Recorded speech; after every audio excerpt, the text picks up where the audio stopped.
Alhamdulillah nahmaduhu wa nasta'inuhu wa nastaghfiruh wa na'udzu billahi min syururi anfusina wa min sayyiati a'malina may yahdihillahu fala mudhillalah wa may yudlil fala hadiyalah wa asyhadu an la ilaha illallah wahdahu la syarikalah wa asyhadu anna muhammadar rasulullah alladzi la nabiyya ba'dah amma ba'd. Faqala Allah ta'ala fil Qur'anil Karim, a'udzu billahi minasyaitonir rajim, aynama takunu yudrikumul maut al-ayah. Wa qala Rasulullah sallallahu alaihi wasallam, Allahumma ighfirli hayyina wa mayyitina al-hadis. Sembah sujud pangabdian pamujaan tinuju wungkul ka Allah Rabbun Ghafur, nu maha welas nu maha asih nu neteskeun hidayah rahmatna kasahabae nu ibadah numutkeun galur rasulna. Para wargi miwah para sepuh satacan simkuring ngadadar ngaguar langkung tipayun simkuring nadawidi bahasa pangjajabna nganggo bahasa Indonesia atanapi campur sari jalaran ieu gunem catur ieu gempangan di tungkulan oge ku wargi-wargi urang utamina di luar Jawa Barat nu tepatos ngartos ku bahasa Sunda ngelangkungan layanan live streaming di Facebook Ibnu Hajar Media Kalisi Gabah. Ikhwatu iman, bapak-bapak, ibu-ibu serta para mujahid ilmu generasi baru terkhusus para sesepuh dan senior jamaiyah, Ustadz Opik dan para ketua serta jajaran Taskil, PC hingga PJ Persis dan otonom di Kecamatan Rancabali, Ciwidey dan Pasir Jambu, tak terkecuali para sesepuh, ketua dan jajaran Taskil, pimpinan jamaah Persis dan otonom di Citalahap, tak lupa para mudir dan asatid pesantren Persatuan Islam 219 beserta asatid dan para mubalik dan mubaligoh yang tetap setia mendapatkan dukungan dari para mujahid lembaga pendukung Baiklaz, Sigab, Surul Khon dan Brigade Persatuan Islam. Alhamdulillah atas kudrah iradah serta inayah Allah subhanahu wa ta'ala kita dapat kembali bersua dalam kajian berkala keluarga besar Persis Rancabali melalui ikhtiar pimpinan cabang pemuda Persis. Materi kajian di sesi pertama berkenaan dengan panduan syariah seputar jenazah. Nah, kita maklum Bapak Ibu, syariat Islam berkenaan dengan kaifiat pemeliharaan jenazah pada dasarnya meliputi 4 pekerjaan. Yang pertama, memandikan jenazah. Yang kedua, mengkafani jenazah. Yang ketiga, mensalati jenazah. Yang keempat, menguburkan jenazah. Nah, secara praktek kategori pekerjaan itu ada yang syar'i seperti jumlah ganjil saat memandikan jenazah. Jadi kalau tadi dipandang tidak cukup 1 kali, syariatnya itu tidak 2 tapi 3. Kalau 3 masih dipandang belum rata, dimandikan deui henteu 4, 5 gitu. Nah, maka menghitung ganjil itulah contoh praktek pekerjaan mengurus jenazah syar'i. Tapi ada juga yang urfi atau adat seperti mentidurkan mayit sambil tangannya di sini.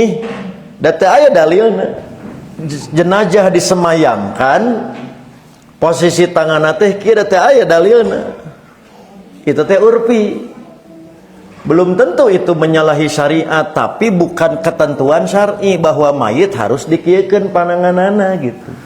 Nah, ada juga yang sifatnya teknis seperti tali saat mengkafani, sehingga tidak usah berdebat saat dimakamkan itu apakah dibuka atau anger gitu. Nah, ini penting karena nanti juga sama nanti catat mudah-mudahan tos lebaran.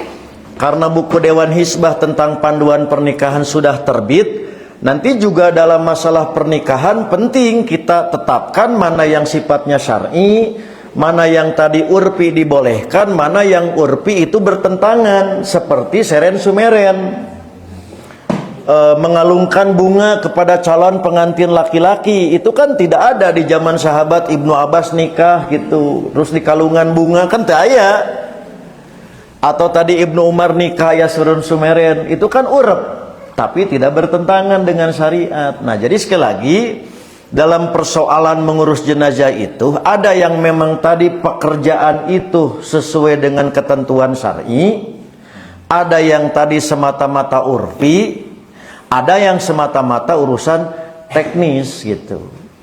Nah, karena urusan teknis dan urfi satu daerah bisa berbeda dengan daerah yang lain. Contoh Padung tenu dihandap sanes di luhur mah tutunggul. Di satu daerah ku papan, daerah lain ku awi. Itu contoh urep. Tujuannya supaya si mayit teka urugan tanah. Nah, maka bersikap lembut kepada mayitnya syar'i. Tapi teknis kumaha carana, maka itu adalah kebiasaan dan teknis. Makanya bukan jadi bagian dari keharusan. Apakah menggunakan papan, menggunakan awi, teu aya ketentuan syar'i. Tapi tunggul di bacaan itu mah syar'i dilarang. Kuburan di tembok, tutunggulna tadi tidak boleh ditulisi, ya eta mah syar'i gitu. Karena dalilnya langsung ada gitu. Punten pisan mumpung live streaming, tapi tadi di Ranca Bali mah gitu. Di Bandung di Batman-keun si Padung tutunggulna teh gitu. Tak pertanyaan di mana ide di Batman-keun gitu, gitu kan. Tah, kulantaran tadi sakadar teu apal lalakon, nu hiji tulisanna Latin, nu hiji tulisanna Arab. Kulantaran teu apal bahasa Arabna, maotna teh dina waktu can kajadian. Da salah nulisna gitu. Siga maot tadi misalkan tahun 2015, teu apaleun ku bahasa Arab 2005 hiji gitu. Ngalaman begitu ka kuburan teh as ningali teh. Duh, karunya bakat kohoyong ku bahasa Arab tapi teu apal. Ditulisna teh 2005 hiji. Padahal maksudnya 2015 gitu. Dibalik gitu, dibalik nulis gitu. Nah, itu kan contoh-contoh sekali lagi di aspek-aspek demikian. Nah, oleh karena itulah maka tidak semua permintaan dari pimpinan jamaah pemuda khususnya di Citalahap, semua aspek materi di 4 pekerjaan ini bisa kita kaji secara tuntas dalam satu pertemuan ini gitu. Mencok orang Bandung mah tegableg kinten-kinten pemuda Ranca Bali mah gitu. Nah, ti A nepi ka Z ngan sajam. Nah, maka dalam kajian materi jaya akan prioritaskan minimal dina urusan sholat masih ada ketidakseragaman, tak terkecuali penggunaan domir ha hu lantaran jenis kelamin mayit berbeda. Nah, nanti aspek lain sekiranya masih perlu dapat kita lengkapi pada sesi tanya jawab. Inilah beberapa hal yang perlu ditegaskan kembali berkenaan dengan takbir, bacaan dan doa-doa sholat jenazah. Ini ada kejadian, mudah-mudahan di lingkungan kita tidak ada. Lebah bab warisan kabeh oge mengklaim abdi anak bapak. Tapi lebah maut diajak sholat cukup kunyebatkeun da teu tiasa. Itu sering, Mbak. Lamun sim kuring tadi kapeto misalkan kedah ngurus atanapi mingpin jenazah, saat sholat pasti ditaroskeun heula mana pala putrana. Teu sadayana apal. Ustad kedah kumaha tuh da abdi teh teu apal. Sok kira-kira lamun ayeuna teu apal bacaan sholat jenazah, terus kedah kumaha manya teu nyolatan. Lamun nyolatan naon dibaca. Tah itu penting. Tentang urusan sholat ini bukan berarti yang lain tidak penting, paling tidak keseragaman atau harus bagaimana kalau memang tadi teu apal. Belum lagi macana sapotong. Sampai kalau magfirlahu warahmu wa afi'i wa afu anhu wa akrim nuzul padahal itu lu ya gitu. Anggapnya setengah jalan si bacaan teh. Dah ya. Nah, maka kita awali kembali kajian tentang sholat jenazah dengan menegaskan ulang definisi sholat jenazah. Secara sederhana dapat dinyatakan bahwa sholat jenazah adalah sholat yang dilakukan tanpa ruku dan sujud. Dan dalam sholat jenazah hanya ada 1 kali berdiri atau qiyam dengan 4 kali takbir. Setiap kali takbir disertai dengan mengangkat tangan. Berkenaan dengan sholat jenazah inilah Al-Imam Al-Bukhari, seperti yang dikutip oleh Dewan Hizbah dalam buku Risalah Sholat, samaha sholatan laisa fiha ruku'un wala sujudun wala yatakallamu fiha wa fiha takbirun wa taslimun. Salat jenazah itu dinamakan salat padahal teu aya ruku jeung sujud gitu. Tidak boleh berbicara dan padanya terdapat takbir dan salam. Sementara jumlah takbir dan mengangkat setiap kali takbir merujuk kepada sunnah Rasulullah, antara lain berdasarkan hadis Abu Hurairah, anna Rasulullah sallallahu alaihi wasallam na'an najasyiya fil yaumil ladzi mata fihi. Rasulullah mengumumkan kematian An-Najasyi Raja Habsyah pada hari kematiannya. Kemudian wa kharaja bihim ila musalla. Kemudian Nabi keluar menuju tempat sholat yang biasa dipakai sholat Idul Fitri, Idul Adha. Fasoppa bihim, maka beliau membereskan saf mereka, wa kabbaro alaihi arba'a takbiratin, dan bertakbir 4 kali takbir. Ini sekaligus dalil yang namanya sholat gaib. Karena jenazahnya di Habsyah, Nabi mensolatinya di Madinah. Kemudian dalil mengangkat tangan merujuk kepada hadis mauquf tetapi bermartabat marfu hukman, sederajat dengan amal Nabi, yaitu dari Ibnu Umar, annahu kana yarfa'u yadaihi ala kulli takbiratin min takbiril jenazah, bahwa ia mengangkat kedua tangannya pada setiap kali takbir dari takbir-takbir salat jenazah. Selain Ibnu Umar yang melakukan demikian, kesunahan mengangkat tangan ditegaskan juga oleh para sahabat yang lain seperti Anas bin Malik.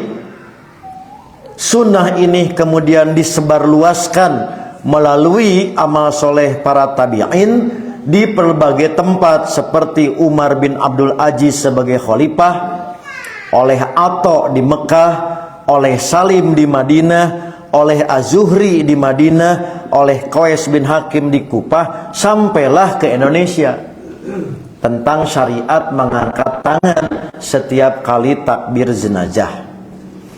Sehubungan dengan itulah maka Imam At-Tirmidzi mengatakan, faro'a aktaru ahlil ilmi min ashabin Nabi sallallahu alaihi wasallam wa ghairihim, dan sebagian besar ahli ilmu dari kalangan sahabat Nabi dan selain mereka berpendapat, an yarfa'ar rajulu yadaihi fi kulli takbiratin alal janazah, maka seseorang mengangkat kedua tangannya pada setiap takbirat dalam sholat jenazah.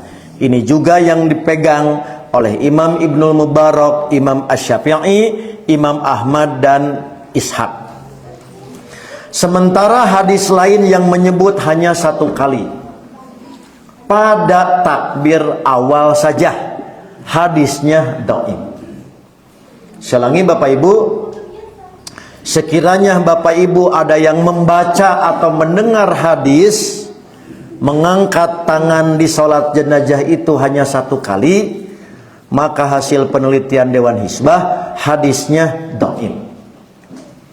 Antara lain yang dinisbatkan kepada Ibnu Abbas dalam riwayat Imam Ad-Darqutni, anna Rasulullah sallallahu alaihi wasallam kana yarfa'u yadaihi alal janazah fi awwali takbiratin thumma la ya'udu. Beliau apabila mensolati salat jenazah mengangkat kedua tangannya pada takbir yang pertama, kemudian beliau tidak mengulangi lagi. Itu tegaskan hadisnya cuman satu kali. Namun sayang hadis ini dalaim gitu Bang. Apa Bu? Dalaim. Hadis ini dhaif.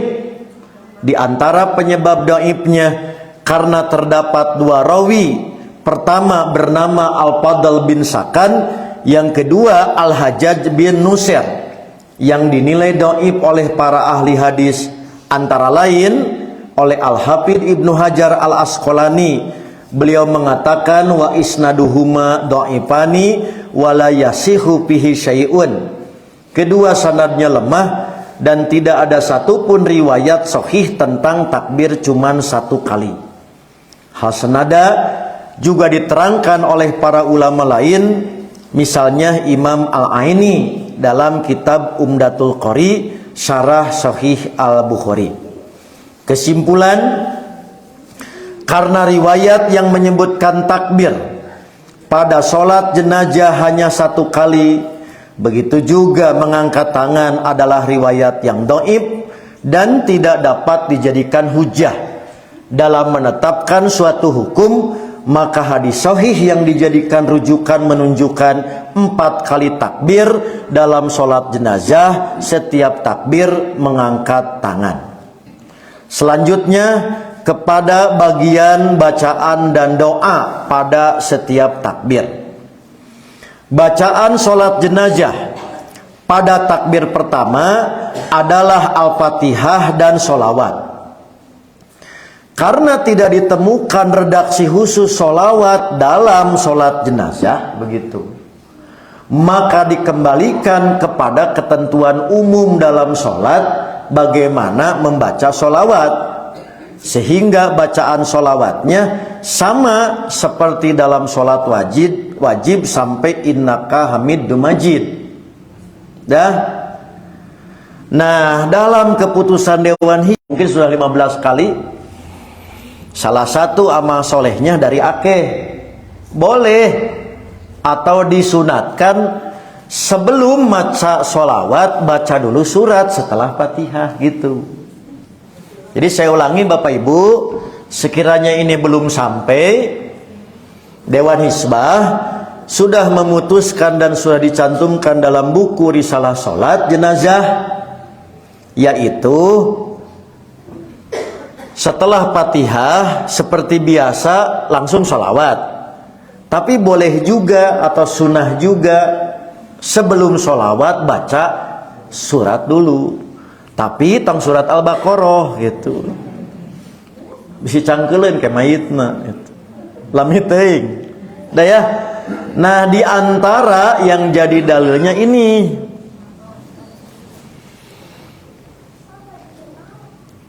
kata Abu Umamah bin Sahal, seorang di antara sahabat Nabi telah mengabariku, anna sunata fi sholah alal janazah, di antara sunnah di dalam sholat jenazah itu, hendaklah imam bertakbir, kemudian membaca Al-Fatihah, setelah takbir pertama itu ia membaca surat, lalu sholawat.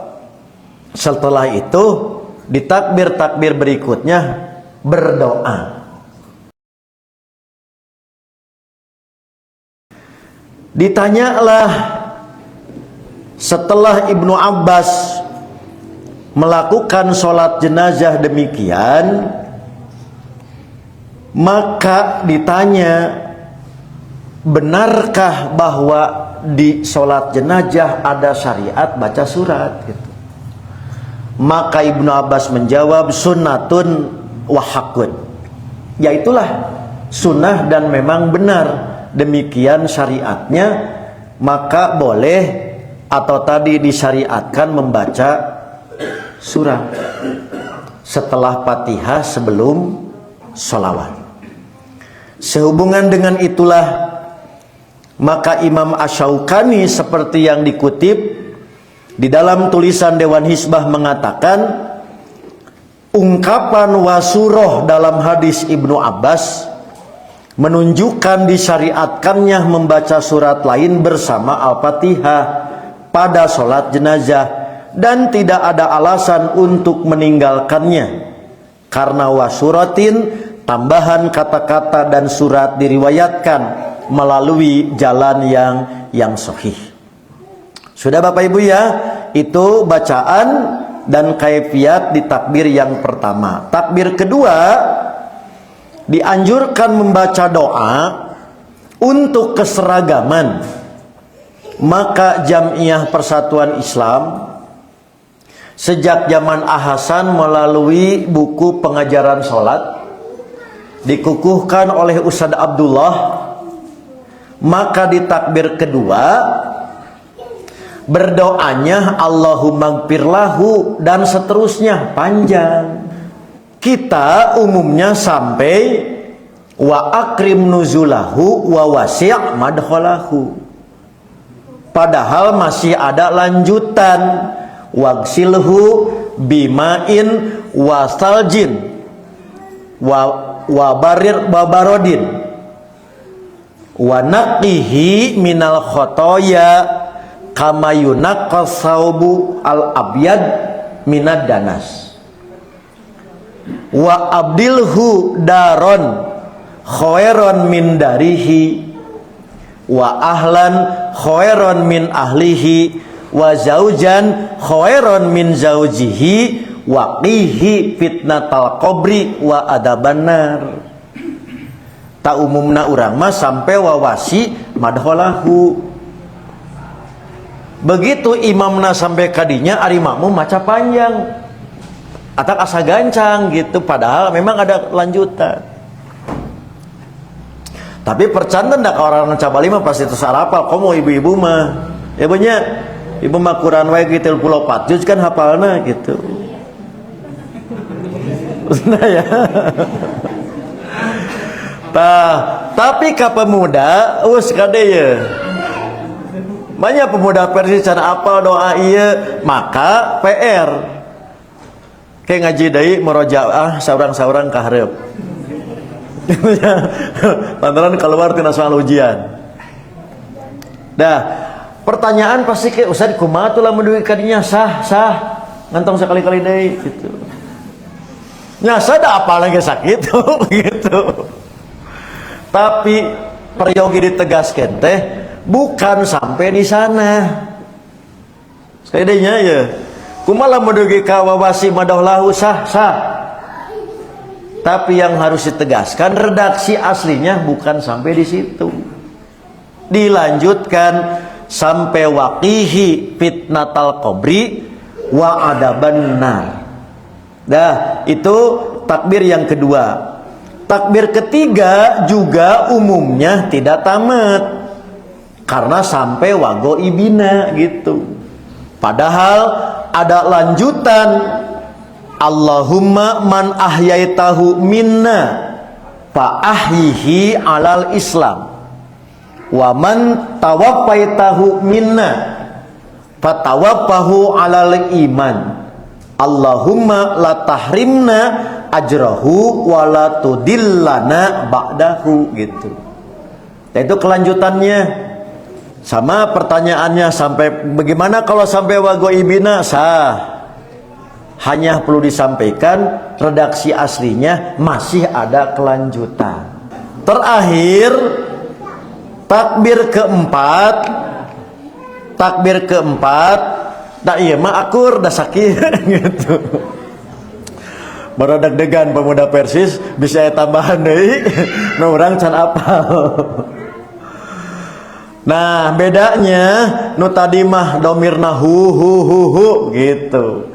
Tapi untuk redaksi di takbir keempat ha tidak boleh diganti jadi hu gitu. Kayak orang bahas khusus. Sudah ya? Itu mah biasa Allahumma anta rabbuha dan seterusnya. Ji'na kasyufa'a faghfir laha. Nah, di sini Bapak Ibu Penting ditegaskan kembali karena ada pertanyaan, apakah domir hu itu diganti karena jenazahnya perempuan? Jadi ha nu Allahumma anta robuha lantaran pameget mayitna jadi robuhu gitu. Itu pertanyaan. Nah, maka ini juga penting ditegaskan. Yang saya sebut telaah konteks penggunaan domir atau kata ganti huwa. Seperti dalam bacaan Allahumma gfirlahu warhamhu dan seterusnya, dan penggunaan domir hiya dalam bacaan Allahumma anta rabbuha dan seterusnya. Catatan Bapak Ibu, ketika Nabi mengajarkan hu, tidak melihat jenis kelamin mayit. Begitu juga ketika Nabi mengajarkan Allahumma anta rabbuha, juga Nabi tidak memandang jenis kelamin mayit awewe lalaki. Tapi kenapa pakai hu? Karena kata ganti untuk kata al-mayitu. Al-mayitu teh mudakar, makanya pakai hu. Lalaki mayit, awewe mayit. Tidak harus dirobah. Kata gantinya disesuaikan dengan jenis kelamin, karena kata al-mayitu bersifat umum, mencakup laki-laki dan perempuan, maka Nabi cukup pakai hu karena ia udu kembalinya pada kata al-mayitu. Sedangkan kenapa robuha kembalinya ke kata al-janazah? Al-janazah juga umum, mau laki-laki jenazah mau perempuan jenazah. Maka ketika Nabi mengajarkan pakai robuha, tidak robuhu, karena yang sedang dibicarakan al-janazatu. Jadi sekali lagi Bapak Ibu, doa dibaca tidak memperhatikan jenis kelamin mayit. Jadi ulah wani-wani ngarobih pedah tadi mayitna awewe Allahumma gfirlaha, nganggap bodoh karena Nabi tengarti bahasa Arab. Tapi di luar sholat saat dibewarakeun aya nu pupus nate istri kenging eta mah mangga disesuaikan Allahumma gfirlaha, da eta mah sanes bacaan sholat. Kartos deui dina sholat mah tong dirobah, tapi di luar sholat nalika urang bade ngadoakeun jalmi nu tos pupus eta mah mangga dirobih gitu. Disesuaikan jenis kelamin margi teu kalebet bacaan yang terikat gitu. Dah ya. Jadi gitulah kesimpulan domirna ulah dirobah. Terakhir asli karena sudah jam 6 gitu. Yaitu berkenaan dengan jenazah bayi atau anak kecil gitu. Untuk anak kecil dan bayi yang mati dalam kandungan, berdasarkan beberapa petunjuk hadis dan praktek para sahabat, pada dasarnya pengurusan jenazah termasuk sholat itu berlaku bagi yang sudah berusia kandungan 4 bulan atau 120 hari. Di bawah itu pada dasarnya nggak ada keharusan diurus jenazah. Tapi piraku siga ngurus kabinatang, makana teu aya keharusan di kapanan saanyana mah gitu. Upami di bawah 4 bulan, di bawah 120 mah kalebet tidak ada keharusan di sholatan. Tapi perlakuanlah sebagaimana waqad karramallahu bani Adam. Muliakan da eta teh manusia, tapi memuliakannya teu aya kaifiat khusus gitu. Makanya di beberapa kejadian Bapak Ibu, karena teu aya syariat di kapanan, siga nu kaluron gitu kan, 2 sasih, da teu aya keharusan di kapanan, mangga we muliakeun sebagai bakal manusia gitu.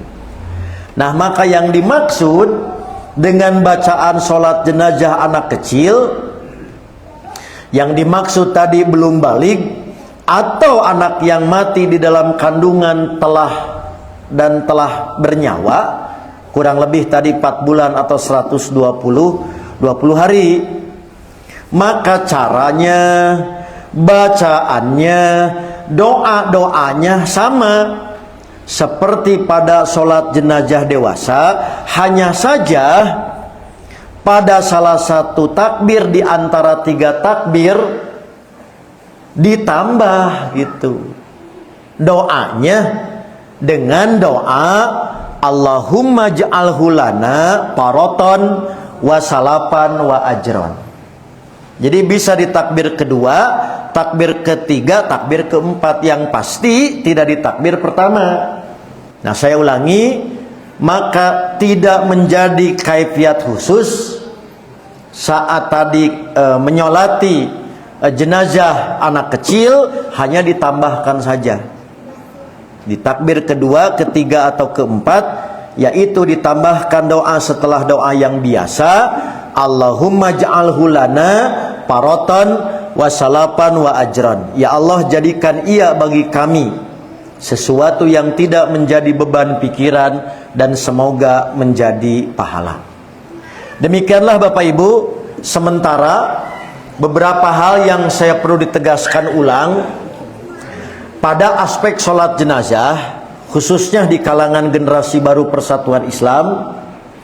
Da sakapeng ari keur usum nu maot mah loba nu maot gitu. Sakapeng jarang-jarang gitu. Jadi poho deui gitu. Nah, boleh jadi ada yang lupa, atau bahkan tadi di kalangan pemuda ada yang sama sekali tidak tahu seperti surat. Kemudian bacaan ternyata panjang. Nah, mudah-mudahan kajian edisi akhir ini menjadi ziyadatan minal ilmi, tambahan ilmu, agar kita semakin memantapkan hati saat kita mendapatkan kesempatan untuk mengurus termasuk menyolati jenazah terkhusus di lingkungan kita. Qouli hadza wa astagfirullah li wa lakum.